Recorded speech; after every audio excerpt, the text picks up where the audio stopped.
The data is pretty clear. In the next decade, the largest growth segment is in the hybrid-powered compact crossover market.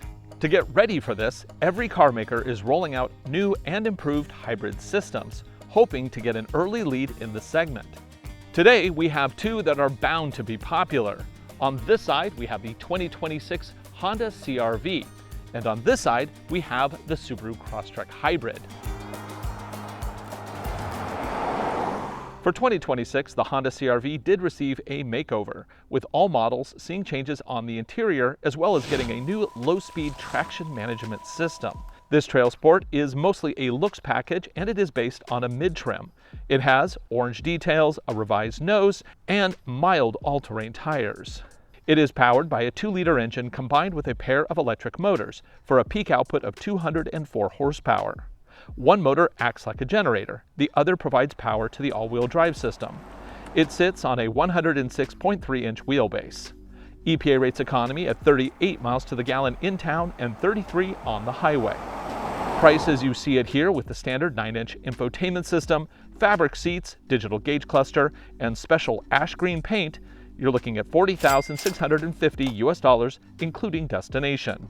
I know that technically the competition between the Honda and the Subaru would be the CR-V and the Forester, but we did not have a new Forester Hybrid available at the time of filming, so this Crosstrek Hybrid is standing in. And it is important to understand that the Crosstrek Hybrid has the exact same all-wheel drive system as the Forester Hybrid. The biggest difference here is really the shape, and this one is about 300 pounds less than the Forester. Note, however, it is 200 pounds less than the CR-V, so that CR-V actually is kind of a lightweight for the class.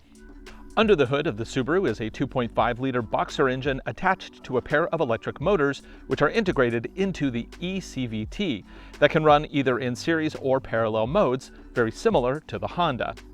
Though the design here is actually quite different, with the Subaru using symmetrical all-wheel drive. Total system output peaks at 194 horsepower. EPA rates economy at 36 miles to the gallon, both in town and on the highway. Inside, you get a large vertical touchscreen infotainment system, a digital gauge cluster, and the seats are covered in StarTech synthetic leather. Price as it sits here with options and destination, $38,410 US.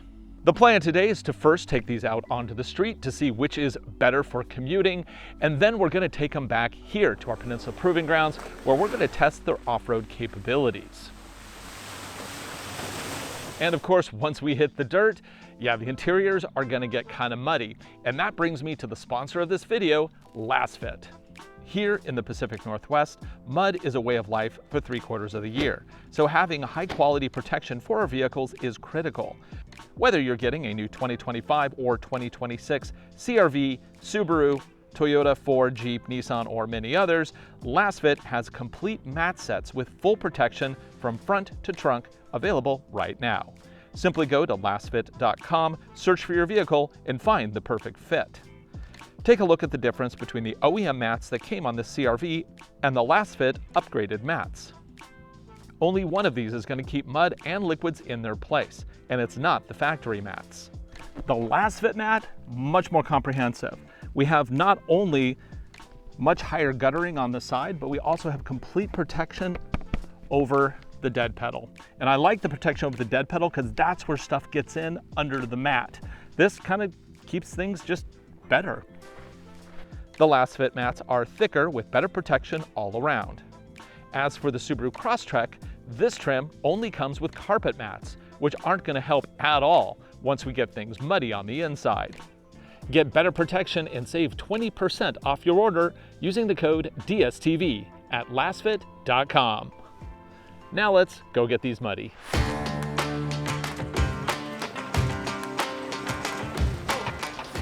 Pulling out here, I am going to go ahead and reset my trip. So we're going to have average fuel consumption calculated by the car. Now typically I find car calculations to be within, half to 1 mpgs accurate. Also, with these vehicles, they get such good range. It's kind of almost impossible to do an MPG test using the refill method without going on an epic road trip. So for the sake of today, I'm going to be doing probably about a 20-mile loop here. I'm just going to basically do speed limits, drive pretty normal. I have the drive mode in normal mode. Now I can adjust the amount of braking regen based on with these paddles here, but I think I'm going to keep it basically at a minimum. Essentially put it into the mode that I would probably drive it every day. You know, normal driving stuff. So while we're calculating these MPGs, let's go ahead and talk about this powertrain because it is very unique. So the Chevy Volt was actually similar to the way this vehicle is laid out. The wheels were all driven by an electric motor, and then the gas engine could engage and disengage with that electric motor to power the wheels in turn. You get a couple things here. It improves efficiency, but you also, of course, remove the need of a proper transmission, which is kind of interesting. So the result should be really good MPGs because it's basically defaulting to an EV mode and then only kicking that gas engine in when it needs it. Of course, the reality is, yes, it is going to actually be kicking on that gas engine quite a lot. Earlier, I did a 0 to 60 test in the dry, and that yielded 8.22 seconds. Not particularly fast. But I think for most drivers, it would be fine. You know, that's kind of the everyday driver who just wants to get to and from the office. 8.22 seconds is totally great. Nobody's going to complain about that for on-ramps. It's when you start to get into the 9-second range, that's where things start to get a little pokey. The engine does not make nice noises in this. Just want to throw that out there. It's like, yeah, don't love that. I do have the seat warmers on because it's a little chilly today. And yeah, these seats are comfortable, they're heated, I'm in a good position. So far, it's going to be a nice drive. So let's sit back and see what this can do in terms of MPGs. If you're looking at that map and you're like, hey, that's a really cool map. No, it is not the Honda CR-V's maps. It doesn't actually have maps at this trim level. Instead, that's on my mobile device, which is an iPhone 16. I am running OnX Off-Road, who also happens to be a sponsor of this channel. To save 20%, scan this QR code. It's a really cool tool. So first 5 miles, and the computer says that we're averaging 31 miles to the gallon. After we do this complete loop with the CR-V, we'll then jump into the Subaru Crosstrek Hybrid and see how it compares doing the exact same loop, which I think is going to be interesting. Now this is typically about 40-45 miles per hour is the common speed throughout this loop. And it's a little bit of ups, a little bits of downs, so it's not perfectly level. So we are stressing the MPG abilities of these vehicles actually a little bit. And both vehicles have mostly a full tank of gas. So we're just kind of common weights all around. Of course, to get the best MPGs, you gotta minimize the amount of heavy thrust that you do. You kind of have to keep the gas pedal pretty even. Changes have to be very slow and progressive. You don't want to do anything that's going to need this gas engine to kick on and wind up. And yeah, so far it's working pretty good. Whenever I'm going downhill slightly, the little EV light is coming on. And then as soon as I start going up the hill again, let's see what this does. So we actually charged a little bit going down that hill. Now, yeah, right there, gas engine just kicked back on. It's pretty seamless, can't really tell. As far as the driver is concerned, it's just a normal car. There's nothing unusual going on here. I'm gonna slow down a little bit here. Full regen on that slowdown. Now we're in EV mode. Still in EV mode. Actually kind of hangs out in EV mode quite a lot. Now there is no way to override EV mode in this. I can't just say, boom, I want to be in EV mode, or I want to be in hybrid mode, or I want to be in gas engine only mode. Basically, the vehicle decides for you, and that's what you get. Again, they just kind of wanted to make this as seamless and as easy as possible for people who just wanted a vehicle that gets good MPGs and don't want to have to think about what modes they're in, what configuration they're in, or anything like that. Now, granted, I can override preferences by using the drive mode selector, but I'm just keeping it in normal right now because I feel like that's what most people are going to do. Be aware, if you go to sport, it's going to be worse. If you go to eco, you might be able to eke out a little bit more. Now we're kicking it up to 45 miles per hour. 4, 5, boom, there we go. Okay, we also just passed 10 miles on our loop, and we're averaging 37 miles to the gallon, which I think is actually quite good. That's actually one more than what the Subaru Crosstrek Hybrid is rated for on the freeway. So that's pretty good, I think, especially because we had some hills and stuff there. Not bad overall. So while I'm here in the rain, I can also try out the adaptive cruise control. I'm going to go ahead and hit set. Now that I've set my target speed, it'll basically pace the vehicle in front of me. It'll also lane center when I hit the little steering wheel here. It actually does a pretty good job. I found that the Subaru system is actually a little bit better than this one. This one gives up on the curves, whereas the Subaru will actually hold it through the curves, although both of them will tell you to put your hands back on the wheel because both are hands-on systems. Like there, it's telling me to put my hands on the wheel now. On a loop of just over 13 miles, we managed 38 mpgs, which is pretty darn amazing. Now granted, most of the time we're kind of around 36, 37, but we did peak at 38 right at the end, which is pretty awesome. And I wasn't doing anything special, I was just driving like I would normally drive. Well, now we're going to go back and switch this out for the Subaru Crosstrek Hybrid, and then a little bit later in this episode, we're going to take this onto our challenge courses at our Peninsula Proving Ground to see if this Trailsport can truly sport the trails. Master the trails, do the trails. Anyway, hopefully we don't get stuck because it's raining and things are going to be slippery. It's going to be fun. Okay, let's hop into the Crosstrek. The Honda was able to hit its target 38 miles to the gallon. Will the Subaru hit its 36 mile to the gallon mark? Let's find out. So first thing I'm going to do is reset. Okay. We've reset our trip. We're going to do the same exact loop, and I'm going to drive as close to the same as I did with the Honda. And we're going to see if both of these can hit their target MPGs, or is one going to do even better.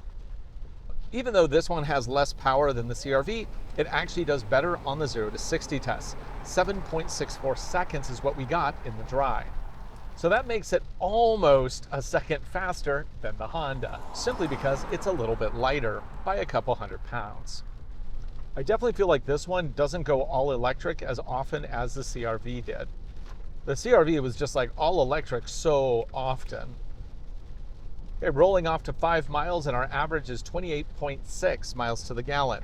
Not as good as that CR-V. So let's look at energy flow while we're waiting for the next mileage call out. There we go. So it says right now that we're actually running on all battery. Okay. Add a little throttle, gas engine kicks in. And that is a dance. It is just constantly like shifting things around without me doing anything. This one does have an EV mode button over here, but it's basically like a golf cart mode. It'll let you just kind of creep slowly in all electric mode. Obviously the battery and the motors here are not really set up to be driving at like freeway speeds in all electric. For that, typically you need to have a plug-in electric hybrid with a bigger battery and bigger motors. Like with the Honda, I'm just keeping this in generic settings, although really with this one there's not a lot you can set.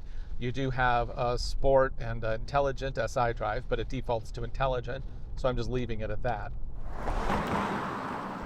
I do like the handling of this one. I feel like I'm getting more feedback from the wheels than I got from the Honda, which is really nice actually.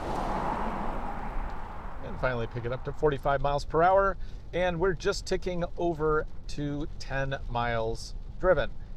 And we're averaging 36 miles to the gallon, so yeah, right there. That's exactly what the EPA rates this for, both highway and city, and it's doing it. So clearly not a problem for this vehicle.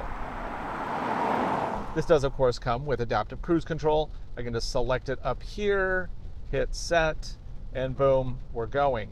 Now this will actually lane center, and obviously it is a hands-on system, but like the Honda, it does a pretty good job of tracking down the middle. As we go around this corner, no problem. Can even increase the speed. It's now telling me to put my hands on the wheel, and you might notice we're getting some indicators up in the windshield area.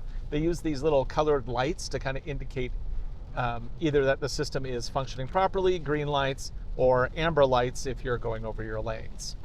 Or, you know, your hands are off the wheel, or you're not paying attention, for example. And this will actually notify me if I'm not paying attention long enough to the road. There we go. Everything flashes amber. It says no driver detected. Because yeah, it's actually like reading my face on this limited trim. Which the point of that is that you can actually save settings to your facial profile. So if somebody gets in, it adjusts the seat for that person. It's kind of a nice setup if you actually want to go through the effort. Yeah, overall, I like this seating position. It's comfortable. I actually think the Honda CR-V seats are a little bit more comfortable than these are, but I do prefer the StarTex material over the fabric in the CR-V. Still, both vehicles, I would have no problem driving long distances, and they're both very comfortable. They're easy to see out of. So basically, both these vehicles get a thumbs up for on-road manners. Nicely done. Picking up the pace to 45 miles per hour has actually been detrimental to our MPGs, whereas the Honda actually continued to improve its MPGs as we did the entire course till it hit that 38 MPGs at the very end. This one, yeah, it's struggling to stay within the EPA's 36 range. So after doing 13 miles on the loop, we got 35 and some change miles to the gallon. So the CR-V is a more efficient vehicle. This one is more fun to drive. Both are very comfortable, and both of them should serve their owners well. Now it's time for my favorite part of the day. I'm going to bring this back to the Peninsula Proving Grounds, jump into the Honda Trailsport, and we're going to see how well it can handle an off-road trail.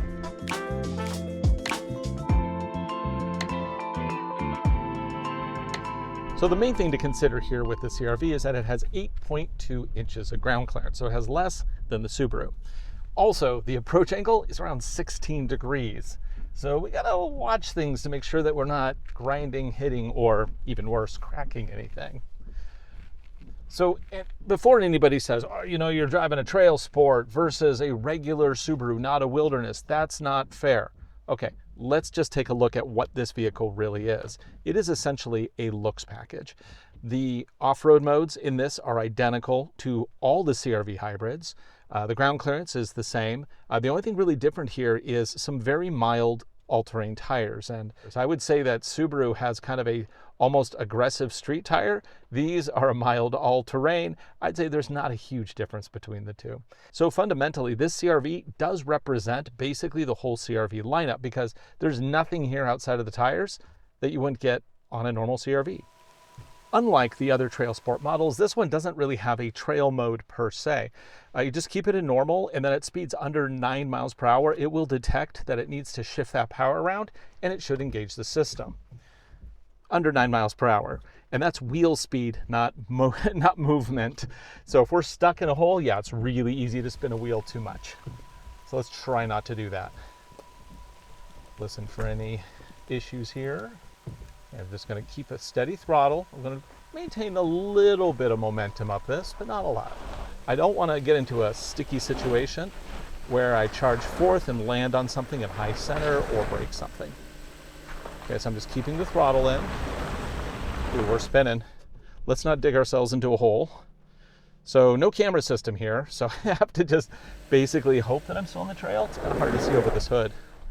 Wow, okay. This climb is not particularly steep. I think it's about 15 degrees, 16, something like that. Come on, keep that momentum. Up. It's right around 9 miles per hour. Doesn't want to do it. See if we can bump it.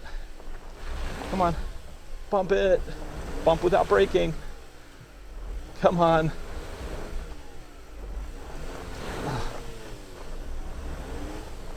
Oh man, it just doesn't want to do it. Seriously, is this where we're going to end?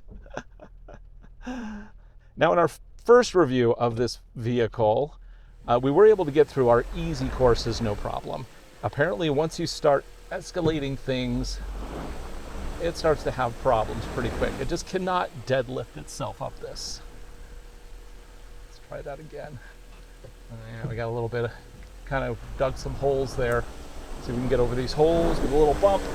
Boom, up and over. Oh, now we're we're not there yet. Oh man. Okay. Yeah, we're just digging holes. We're just going to basically high center ourselves if we keep this up. So I'm going to say this is a fail because it should be able to walk up this, or at least give a little wiggle and make it all the way up. Oh man. Okay, so we're going to jump ahead to the next test. And we're going to do the moguls. Yes, we did the moguls in our other test, but let's do them side by side and see exactly what the differences are here. So when we previously took this CR-V on our mogul course, everything was mostly dry. In the wet, it's a little bit trickier. So let's see how this does. I do like the electric creep, like I'm just creeping along in EV mode. Very nice. So look for that articulation in the back, see how much there is. Because obviously if you can reach down and touch things, that's always much better than having to rely on the brake vectoring systems. So quiet in here when it's electric mode. I'm just going to add some throttle and see if we can move forward. Now we're on a slight incline, but not much. Whoop, there's the tilt. No rubbing though, which is nice. Okay, moving forward. It did struggle a little bit more than when it was dry, but we were able to get through that. Now sand slide, we're going to go up kind of the same line we did before when it was dry. Whoa, a lot of lateral sliding there, no surprise. Come on, let's move forward. Oh, it's getting it. Moving on. It is funny how it just switches between electric and gas, willy-nilly, and it's so quiet when it's in all EV mode. There's our tilt, and this thing is tearing up the trail, which is just what you get with these kind of systems, but it will make the Subaru's job a little harder. My plan was to take this over the ridge line, but there's a hole there that if this can't get up the entrance, it's not going to get through that. But there is one more feature that I want to play with over here. And for that, we're going to go to our water crossing, which isn't really much of a water crossing yet, but after a couple more weeks of rain, this is going to be awesome. Okay, so the way that we deal with hill descent control on this vehicle, so we hit a button down there, it says hill descent control on. And then we basically just approach and then release. And based on my throttle position, how fast I enter and whatnot, it'll maintain that going down the hill, using all four wheels to kind of keep us as straight as possible. And the hill descent on this vehicle does work between 2 and 12 miles per hour. So we're going to do 2, and I just let off the brake, and down we go. Does a really good job. I like the way it kind of eases us down too. It's not like on, off. It's a gradual, which is great. Okay, then I can just hit that button again, turns it off, and then we go through what will eventually be a water crossing. Okay, it's kind of a water crossing now, but it's not very big. I got a little splash. Nice. Okay, now let's go grab the Subaru and see what it can do off-road. So the Subaru here, let's talk vitals. This has 8.7 inches of ground clearance. It also has a better approach angle, partially because of the better ground clearance. It's 18 degrees on the approach compared to the Honda, which was just a little bit over 16 degrees. Obviously, when you're dealing with real world off-road courses, you got to deal with the course is getting chewed up. And the previous vehicle, the Honda, did actually chew this up pretty good up near the top, right where we have to kind of get over that root in the trail. So that is going to be tricky, especially with all-season tires. Now this doesn't even have light-duty trail tires. These are all seasons, and they are on 18-inch wheels, and we have a little bit of sidewall, so we got a little room to play. But I don't want to just grind into the ground, because at that point you start rubbing your wheels against the rocks and you start damaging wheels. So I'm trying to be cognizant of getting the trail done, but not damaging the vehicle, which is, I think, what a lot of owners would want to do as well. Let's see what we're dealing with here. Oh man, it is so wet. Oh, that's like soup. Okay. It's a little firmer here. How's it over here? Oh man, this is so soft. It's so wet. I don't know if we'll get up this, but we'll give it a try. Okay, as the day wears on, it just gets worse and worse. Oh, I am going to go ahead and do X mode, deep snow and mud. What that does is it allows for extra wheel spin, and also just it's very good at transferring extra torque from a wheel with slip to a wheel with grip. Hopefully we get a wheel with grip, because it's very slimy here right now. Much worse than when we took the Honda up. Okay, so I'm just going to try to keep a little, oh, so much better climbing. Oh, hazard detected. I need to turn off the collision system. It actually cut power on me. Driving assistance, forward collision warning, pre-collision braking, off. Yes, that will reset when I restart the vehicle. Drive monitor, turn off everything. Okay, let's try that again. We are going to have to get a little bit of a bump there. So slimy. Oh yeah, we're just sliding down. Okay. Let's do it. Bump it up.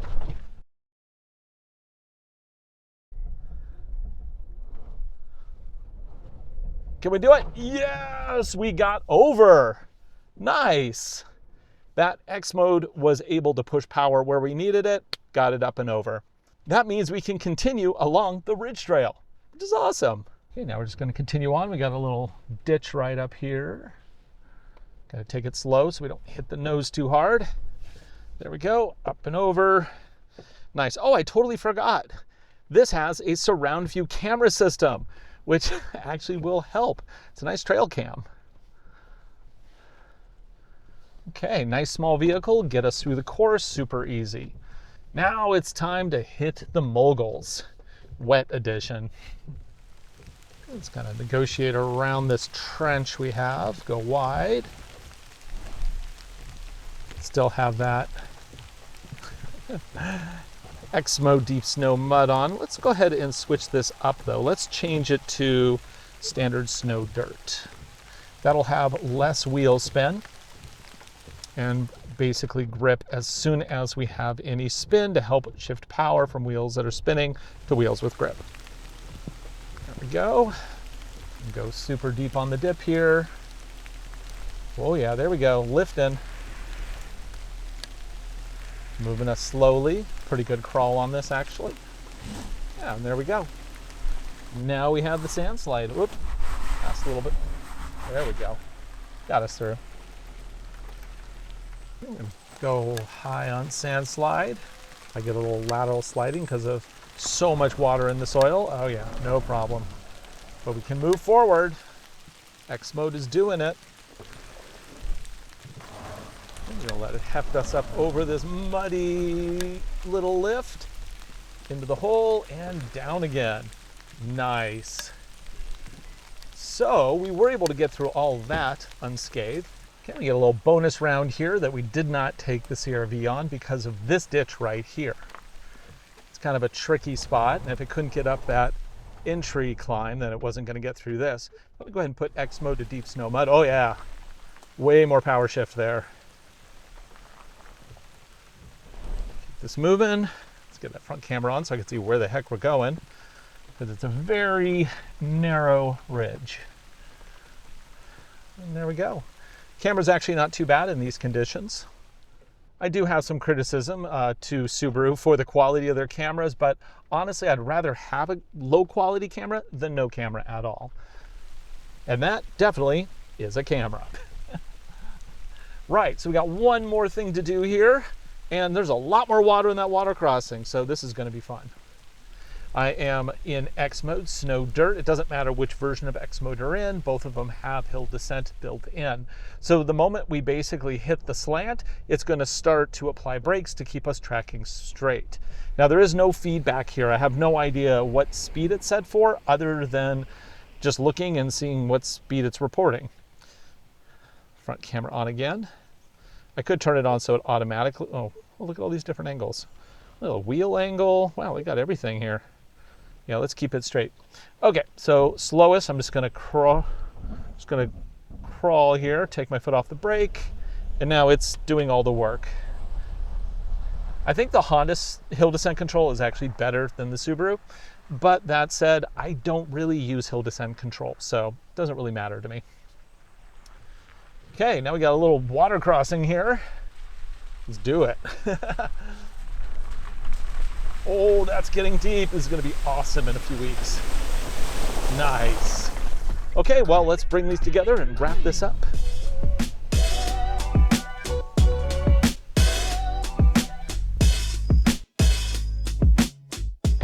Wow, what a wet day. But we need to wrap this up, so let's do it proper.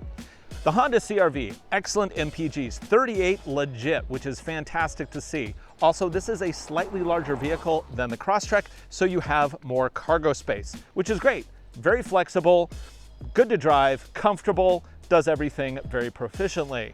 As for the Subaru, the Hybrid is nice, but I kind of feel like it's not quite as electrified as the Honda system.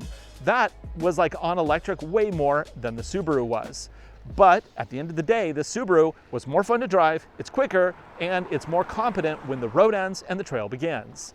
So I think for me, I would pick the Subaru, but I would totally see why some people would pick this one.